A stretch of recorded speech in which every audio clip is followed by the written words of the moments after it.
annallaha khalaqana. Makna khalaqana yang kita jelaskan kemarin. Baik, Abu Zulfa, aujadana minal adam. Makna khalaqana aujadana minal adam.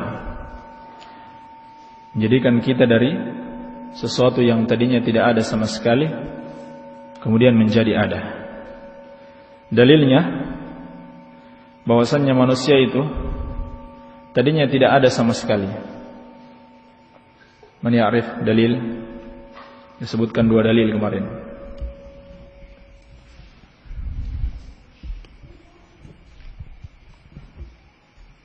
Dalilnya? Man ya'rif?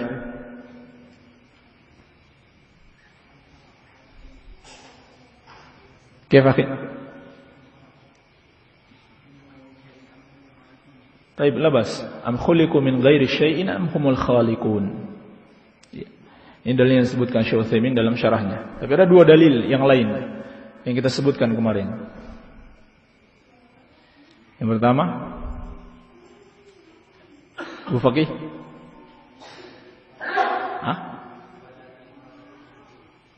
Walladzi min tin, la, bukan itu.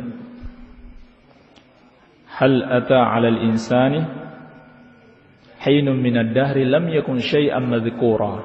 Ahsant, barakallahu fiik. Satu lagi dalil, wa qad khalaqtuka min qabl wa lam taku syai'a. Baik. Kemudian telah kita jelaskan tentang tujuan pengutusan Rasul. Ada dua tujuan pengutusan Rasul yang kita jelaskan pada pertemuan yang lalu. Apa saja itu? Itu disebutkan dalam satu ayat. Dua fungsi pengutusan Rasul. Fadal. Wasyirul mundzirin pertama, yang kedua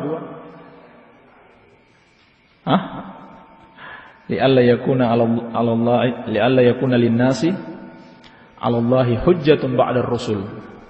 Jadi yang pertama irsyadun nas, untuk membimbing manusia. Yang kedua iqamatul hujjah, dengan dalil rusulan mubasysyirina wa mundzirin li'alla yakuna linnasi 'ala Allahi hujjatun ba'da ar-rusul. Ada satu lagi tujuan diutusnya Rasul sallallahu alaihi wasallam, yaitu sebagai rahmah. Wa ma arsalnaka illa rahmatan lil alamin. Ini tiga tujuan pengutusan Rasul alaihi wassalatu wassalam yang dijelaskan oleh Syekh Al-Utsaimin rahimahullahu taala dalam Al-Qaul Mufid. Taib.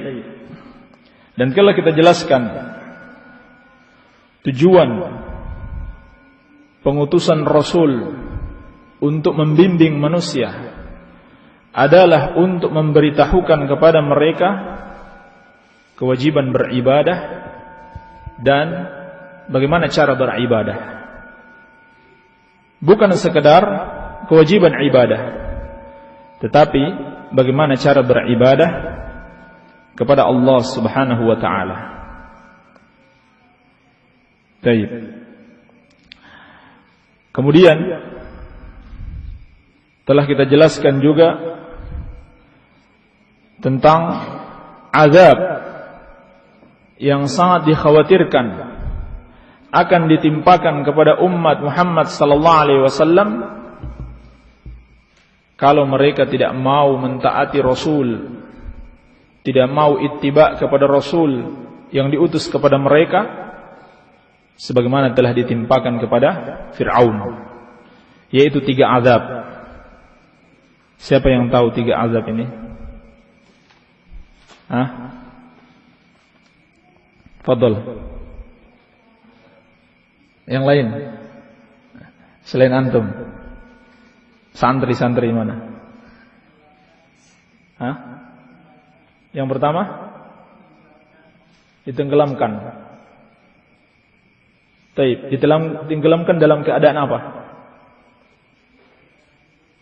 Dalam keadaan hidup. Hidupnya dalam keadaan apa maksudnya? Dalam keadaan su'ul khatimah. Ahsant. Yang kedua, ya azab, mendapatkan azab kubur. Yang ketiga, mendapatkan azab akhirat. Ini sesuatu yang tentunya sangat mengkhawatirkan bagi siapa saja yang menentang Rasul sallallahu alaihi wa alihi wasallam. Allah akan timpakan kepadanya azab sebagaimana telah ditimpakan kepada Fir'aun. Baik, kita lanjutkan. Kata beliau rahimahullahu taala, as-tsaniyatu, kewajiban yang kedua, annallaha la yarda ay yushraka ma'ahu ahadun fi ibadatihi, la malakun muqarrabun wala nabiyyun mursalun. Bahwasanya Allah tidak ridha kalau ia dipersekutukan dengan seorang pun atau dengan sesuatu apapun juga dalam ibadah kepadanya. Tidak dengan malaikat yang dekat, tidak pula dengan nabi yang diutus atau dengan rasul yang diutus. Taib. Setelah sebelumnya Asy-Syaikh rahimahullahu taala menjelaskan kewajiban yang pertama adalah mentauhidkan Allah di dalam ibadah. Yang kedua, ittiba kepada Rasulullah sallallahu alaihi wasallam. Menjelaskan kewajiban ibadah dan tata cara ibadah. Setelah itu, beliau menjelaskan satu perkara yang bisa menghilangkan ibadah itu, menghapuskan amalan-amalan, yakni syirik kepada Allah Subhanahu wa taala, menghapuskan tauhid dan ittiba kepada Rasulullah sallallahu alaihi wa alihi wasallam. Semua bentuk ibadah apapun terhapus apabila seorang melakukan kesyirikan. Ini maksud beliau. Allah Subhanahu wa taala telah mengingatkan dalam surat Az-Zumar ayat ke-65. Walaqad uhiya ilaika wa ilal ladzina min qablika la in asyrakta la yahbatanna 'amaluka wa la takunanna minal khasirin. Dan sungguh telah diwahyukan kepadamu, wahai Muhammad, dan kepada para nabi sebelummu, apabila kamu menyekutukan Allah, maka akan terhapus amalan-amalanmu dan kamu termasuk orang-orang yang merugi. Ini subhanallah dikatakan kepada Rasulullah sallallahu alaihi wasallam, seorang nabi yang diutus. Andaikan beliau menyekutukan Allah, terhapus semua kebaikan-kebaikan yang pernah beliau kerjakan. Ini seorang nabi, apalagi orang yang derajatnya lebih mulia daripada beliau. Namun tentunya para anbiya war rusul itu dijaga oleh Allah Subhanahu wa taala dari perbuatan syirik dan dari dosa-dosa besar. Baik.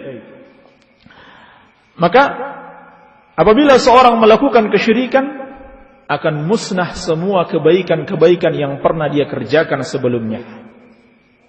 Juga sebagaimana firman Allah dalam surat Al-An'am, "Walau asyraku lahabita anhum ma kanu ya'malun." Andaikan mereka melakukan kesyirikan, maka pasti terhapus semua amalan-amalan yang dulu mereka pernah kerjakan. Dan kelak amalan orang-orang yang menyekutukan Allah di akhirat, kata Allah Subhanahu wa taala dalam surat Al-Furqan, "Wa qadimna ila ma 'amilu min 'amalin faja'alnahu haba'an mansura." Dan kami hadapi amalan-amalan yang pernah mereka kerjakan dan kami jadikan amalan-amalan tersebut hanya bagaikan debu-debu yang berterbangan. Tidak ada artinya, tidak ada manfaatnya sedikit pun. Hal itu karena mereka melakukan satu dosa besar, dosa yang paling besar, sehingga menghapuskan seluruh kebaikan-kebaikan mereka. Jadi percuma kebaikan-kebaikan yang kita lakukan apabila kemudian kita melakukan syirik kepada Allah Subhanahu wa taala. Adapun yang dimaksud dengan syirik atau ta'rifu syirik dijelaskan oleh para ulama, taswiyatullahi bighairihi fi ma huwa khasun lillah, menyamakan Allah dengan selainnya dalam perkara yang merupakan kekhususan bagi Allah, yaitu di dalam 3 hal yang merupakan kekhususan bagi Allah, di dalam rububiyah, dalam uluhiyah, dan dalam al-asma' was sifat. Apabila seorang menyamakan Allah di dalam 3 perkara ini atau salah satu darinya, maka berarti dia telah menyekutukan Allah Subhanahu wa taala. Ini ta'rifu syirik. Namun yang beliau jelaskan di sini dan beliau fokuskan untuk dijelaskan, yakni asyirk fil uluhiyah atau asyirk fil ibadah. Yakni apabila seorang mempersembahkan satu bentuk ibadah kepada selain Allah Subhanahu wa taala, atau dia meyakini ada selain Allah yang boleh diibadahi, meskipun dia tidak pernah beribadah kepada selain Allah. Setiap harinya dia sholat, puasa, zakat, tidak pernah sekalipun beribadah kepada selain Allah. Namun dalam keyakinannya tidak masalah beribadah kepada selain Allah, kan itu hak mereka katanya, hak asasi. Maka dia musyrik dan kafir seperti mereka. Kalau dia meyakini bahwa peribadahan yang dilakukan orang-orang musyrikin itu boleh, walaupun dia sendiri tidak pernah beribadah kepada selain Allah Subhanahu wa taala. Inilah makna kalimat la ilaha illallah. Keyakinan bahwasannya tidak ada satupun sesembahan yang boleh untuk disembah kecuali Allah Subhanahu wa taala. Jadi meskipun seorang beribadah kepada Allah, tapi dalam keyakinannya tidak ada masalah atau tidak mengapa beribadah kepada selain Allah, maka dia musyrik, dia kafir. Atau dia mengatakan bukan hanya Islam agama yang benar, semua agama benar, atau ada juga agama yang benar, yaitu agama samawiyah katanya, agama yang turun dari langit, agama Ibrahimiyah yang asalnya dari Nabi Ibrahim alaihissalam. Kenapa? Karena semua agama mengajarkan kasih sayang katanya. Dia menafikan dalam agama selain Islam tidak ada satupun yang mengajarkan tauhid. Tidak ada. Tidak ada satupun yang mengajarkan bahwa hanya Allah yang boleh untuk disembah. Kalaupun mereka mengajarkan ini, masih ada yang lain. Tidak ada yang mengajarkan Nabi Muhammad SAW sebagai Rasul yang wajib diikuti dan Nabi yang terakhir. Seperti Ahmadiyah, mereka juga menyembah Allah, tapi mereka berkeyakinan bahwa ada Nabi setelah Nabi Muhammad SAW, yaitu Mirza Ghulam Ahmad. Sehingga tidak ada agama yang benar kecuali agama Islam. Siapa yang mengatakan ada agama yang benar selain Islam, maka ulama seluruhnya sepakat dia kafir. Sebagaimana ulama seluruhnya sepakat, ulama ahlus sunnah di zaman ini seluruhnya sepakat Ahmadiyah itu kafir, bukan bagian dari Islam sedikit pun. Baik. Namun tentu saja kita mengingkari kekerasan terhadap Ahmadiyah yang dilakukan oleh orang yang tidak berhak. Yang berhak untuk mengadili mereka atau menghukumi mereka adalah pemerintah, bukan masyarakat, seperti yang terjadi akhir-akhir ini. Baik. Maka barang siapa yang menyekutukan Allah Subhanahu wa taala, terhapus tauhidnya. Terhapus semua usahanya untuk meneladani Rasulullah sallallahu alaihi wasallam. Meskipun dia menyekutukan Allah dengan malaikat yang dekat dan dengan seorang rasul yang diutus.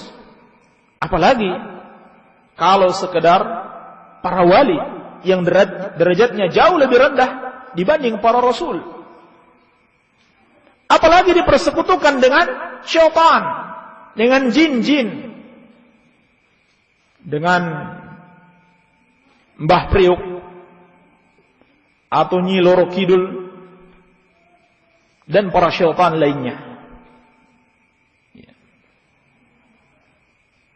Apalagi dipersekutukan dengan benda-benda mati yang tidak bisa berbicara, tidak bisa mendengarkan apapun dari yang kita sampaikan.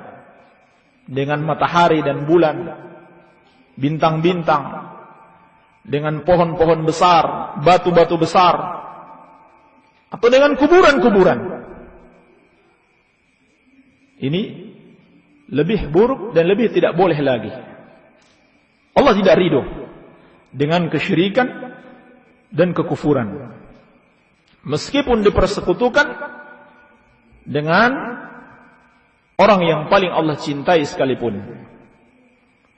Wad dalilu qauluhu ta'ala, dalilnya adalah firman Allah, wa annal masajida lillah fala tad'u ma'allahi ahada. Dan bahwasannya masjid-masjid itu milik Allah, maka janganlah engkau berdoa bersama Allah atau kepada selain Allah, kepada siapapun itu. Ulama menjelaskan makna masjid-masjid di sini ada dua makna. Yang pertama, anggota tubuh yang kita gunakan untuk bersujud. Yang kedua, tempat-tempat untuk bersujud, yaitu masjid yang dibangun. Semua itu adalah milik Allah. Masjid adalah rumah Allah. Anggota tubuh yang kita gunakan untuk bersujud adalah nikmat yang Allah anugerahkan kepada kita. Itu juga milik Allah. Maka janganlah engkau berdoa kepada selain Allah Subhanahu wa ta'ala. Dan doa itu ada dua bentuk, doaul ibadah dan doaul mas'alah. Doaul ibadah seperti salat, puasa, zakat, berhaji. Karena lisanul hal kita ketika melakukan ibadah-ibadah tersebut itu memohon kepada Allah Subhanahu wa ta'ala agar diberikan rahmat, diberikan taufik dan hidayahnya. Adapun doaul mas'alah berupa permohonan, juga tidak boleh dipersembahkan kepada selain Allah kecuali dengan 3 syarat. Syarat yang pertama, yang kita mintai itu mampu untuk mengabulkannya. Kalau seorang minta kepada selain Allah sesuatu yang tidak mampu dikabulkan kecuali hanya oleh Allah, maka dia telah menyekutukan Allah Subhanahu wa ta'ala. Datang kepada Mbah Fulan, minta hujan kalau bisa dihentikan dulu malam ini karena ada pesta. Atau sudah lama saya menikah tapi belum juga dapat momongan, dan seterusnya. Yang tidak dimampui kecuali hanya oleh Allah Subhanahu wa ta'ala, maka permintaan ini adalah syirik, ya, perbuatan syirik kepada Allah Subhanahu wa ta'ala. Yang kedua, dia masih hidup. Siapa yang memohon kepada orang mati, maka dia telah melakukan kesyirikan. Karena kalau dia memohon kepada orang yang sudah mati, berarti dia memiliki keyakinan bahwa yang sudah mati tersebut memiliki kemampuan untuk tasarruf fil kaun. bisa mengabulkan doa-doanya. Yang ketiga, dia tidak ghaib, yakni hadir atau mendengarkan ucapan kita. Kalau orangnya misalkan ada di Saudi, lalu kita meminta dia dari sini tanpa menggunakan sarana-sarana telekomunikasi yang ada, maka itu telah syirik kepada Allah Subhanahu wa taala. Sebab kalau seorang melakukan itu, berarti terkandung di dalam keyakinannya bahwa orang ini punya kekuatan luar biasa sebagaimana yang dimiliki oleh Allah Subhanahu wa taala. Bisa mendengar doa siapa saja yang berdoa kepadanya. Ini 3 syarat. Kalau tidak terpenuhi 3 syarat ini di dalam permohonan kepada selain Allah, maka itu adalah bentuk kesyirikan kepada Allah Subhanahu wa taala. Baik. Ats-tsalitsatu anna man ata'a ar-rasulah wa wahhada Allah la yajuzu lahu muwalatu man hadda Allah wa rasulah walau kana aqraba qaribin. Kata beliau rahimahullah, kewajiban yang ketiga, seorang yang mentaati Rasul dan mentauhidkan Allah, maka tidak boleh baginya loyal kepada orang-orang yang memusuhi Allah dan Rasulnya, walau kana aqraba qaribin, meskipun kerabatnya yang paling terdekat. Wad dalil qauluhu ta'ala, dalilnya adalah firman Allah, la tajidu qauman yu'minuna billahi wal yawmil akhir yuwadduna man hadda Allah wa rasulah walau kanu aba'ahum aw abna'ahum aw ikhwanahum aw ashiratahum. Engkau tidak akan dapati suatu kaum yang benar-benar beriman kepada Allah dan Rasulnya itu berkasih sayang dengan orang-orang yang memusuhi Allah dan Rasulnya, meskipun mereka adalah bapak-bapak mereka sendiri, atau anak-anak mereka, atau saudara mereka, atau karib kerabat mereka. Ulaika kataba fi qulubihimul imana wa ayyadahum biruhim min. Mereka itulah yang Allah tetapkan keimanan di dalam hati mereka dan Allah dukung dengan ruh darinya. Wa yudkhiluhum jannatin tajri min tahtiha al-anhar khalidina fiha, dan Allah akan memasukkan mereka ke dalam surga-surga yang mengalir di bawahnya sungai-sungai, mereka kekal di dalamnya, radhiyallahu anhum wa radu an. Allah ridho kepada mereka dan mereka ridho kepada Allah. Ulaika hizbullah ala inna hizballahi humul muflihun. Mereka itulah golongan Allah, ketahuilah golongan Allah itulah orang-orang yang beruntung. Baik. Kewajiban yang ketiga ini menjelaskan tentang aqidatul wala wal bara, tentang loyalitas dan permusuhan. Al-wala yakni loyalitas, maknanya adalah kecintaan dan pertolongan. Al-mahabbatu wan nusrah. Dan al-bara, kebencian dan permusuhan. Syekh menjelaskan rahimahullahu ta'ala bahwasannya seorang yang benar-benar mentaati Rasul alaihi wassalatu wassalam dan mentauhidkan Allah Subhanahu wa ta'ala, maka dia tidak mencintai dan tidak menolong orang-orang yang memusuhi Allah dan Rasulnya, meskipun mereka adalah kerabat yang terdekat.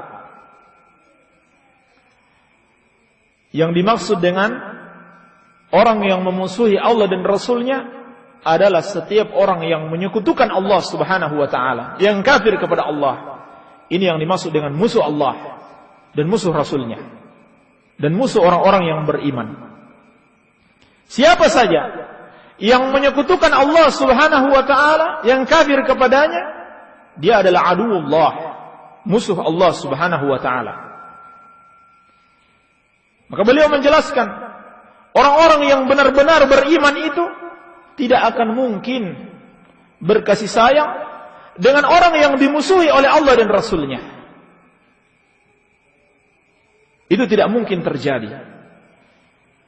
Karena seorang muslim itu bukan saja dituntut untuk beribadah kepada Allah, tetapi dituntut untuk membenci semua sesembahan selain Allah Subhanahu wa taala.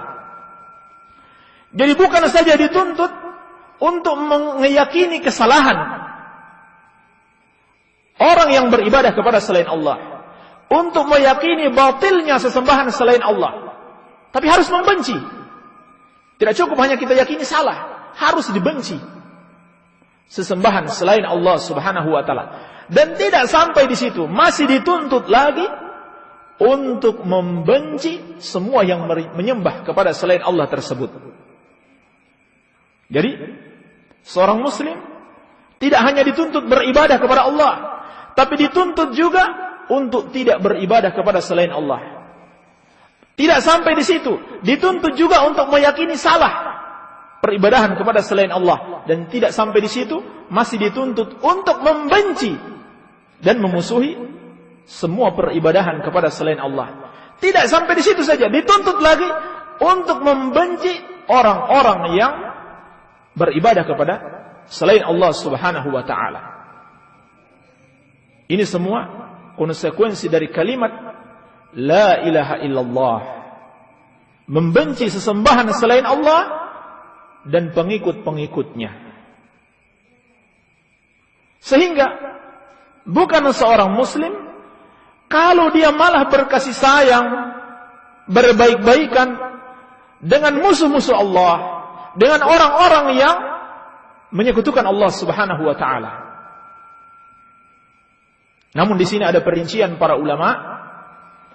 Perincian yang pertama, kalau seorang mencintai orang-orang musyrik karena kekafiran mereka atau karena agama mereka, maka dia kafir seperti mereka. Tetapi perincian yang kedua, kalau kecintaannya itu hanya karena dunia yang ada pada mereka, maka itu tidak sampai kepada kesyirikan, namun termasuk dosa besar. Termasuk dosa besar. Sebab hal itu bisa mengantarkan kepada kesyirikan dan kekafiran. Dan kenyataan telah membuktikan hal tersebut. Berapa banyak orang yang rela meninggalkan akidahnya hanya karena seorang wanita misalkan, atau karena harta yang ingin dia kejar, jabatan yang ingin dia raih, rela meninggalkan agamanya dan akidahnya.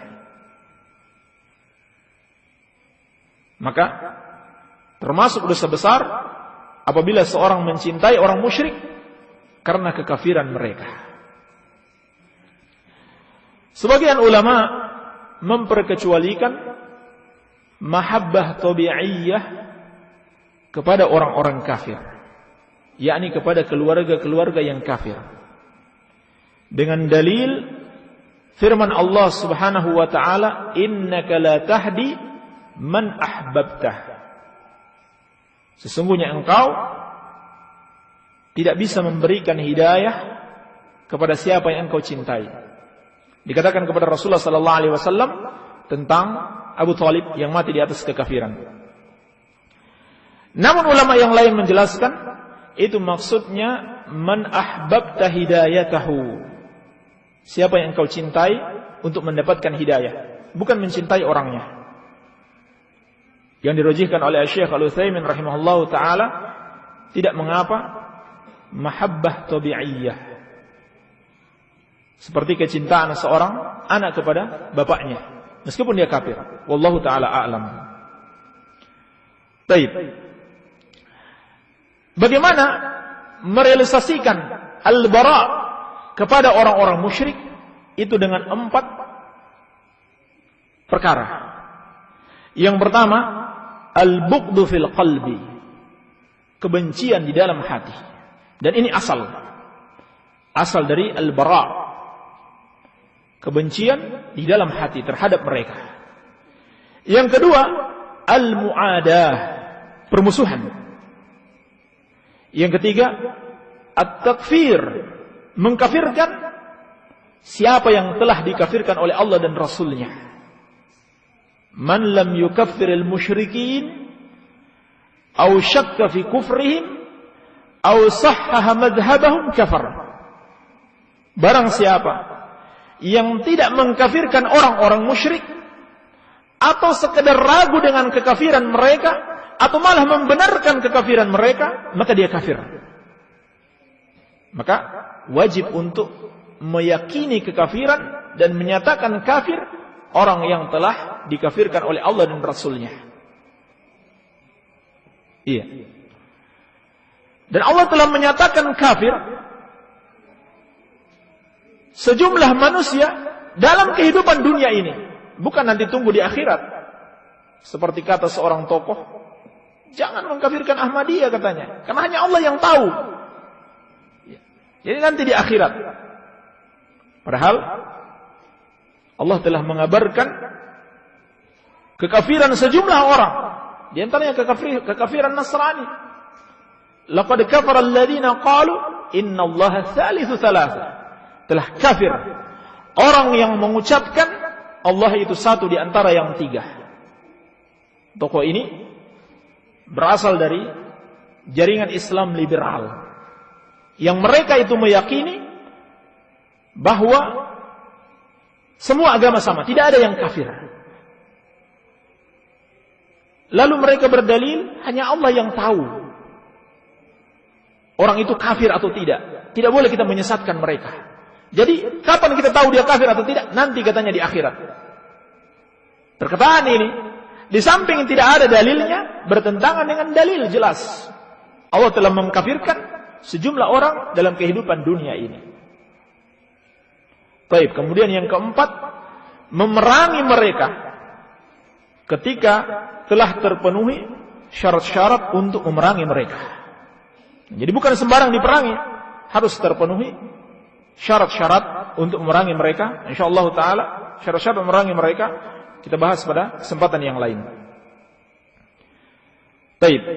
Adapun dalil-dalil tentang haramnya muwalatul musyrikin atau berwala kepada mereka disebutkan oleh Syekh Al-Utsaimin rahimahullahu taala dalam syarah beliau, di antaranya firman Allah Subhanahu wa taala, "Ya ayyuhalladzina amanu la tattakhidul yahuda wan nasara awliya." Wahai orang-orang yang beriman, jangan kalian jadikan orang-orang Yahudi dan Nasrani itu sebagai wali-wali kalian, yaitu sebagai orang yang engkau cintai dan kalian bela. Ba'duhum awliya'u ba'd. Sebagian mereka adalah wali bagi sebagian yang lain. Wa may yatawallahu minkum fa innahu minhum. Barang siapa di antara kalian yang berwala kepada mereka, maka dia bagian dari mereka. Innallaha la yahdil qaumadz zalimin. Sesungguhnya Allah tidak akan memberikan hidayah kepada orang-orang yang zalim. Surat Al-Maidah ayat ke-51. Kemudian dalam surat Al-Mumtahanah ayat ke-4, Allah Subhanahu wa taala berfirman, "Qad kanat lakum uswatun hasanatun fi Ibrahim walladzina ma'ahu." Sungguh telah ada bagi kalian teladan yang baik pada diri Nabi Ibrahim alaihi salam dan orang-orang yang bersamanya. Idz qalu liqaumihim, ketika mereka berkata kepada kaumnya, "Inna buraa'u minkum wa mimma ta'buduna min dunillah." Sesungguhnya kami berlepas diri dari kalian dan dari apa yang kalian sembah selain Allah Subhanahu wa taala. Kafarna bikum, kami ingkari kalian, kami kafiri kalian. Wa bada bainana wa bainakumul adawatu wal baghdha'u abadan hatta tu'minu billahi wahdah. Dan telah nampak kebencian dan permusuhan antara kami dengan kalian selama-lamanya sampai kalian beriman kepada Allah yang satu saja. Namun ada pengecualian 9 perbuatan yang zahirnya adalah perbuatan baik kepada orang-orang musyrikin, namun dia tidak termasuk dalam kategori wala kepada mereka. Insyaallah taala kita bahas pada kesempatan yang akan datang. Subhanaka Allahumma wa bihamdika asyhadu an la ilaha illa anta astaghfiruka wa atubu ilaik. Wa sallallahu ala nabiyyina Muhammadin wa alihi wa sallam. Wa akhiru da'wana anil hamdulillahi rabbil alamin.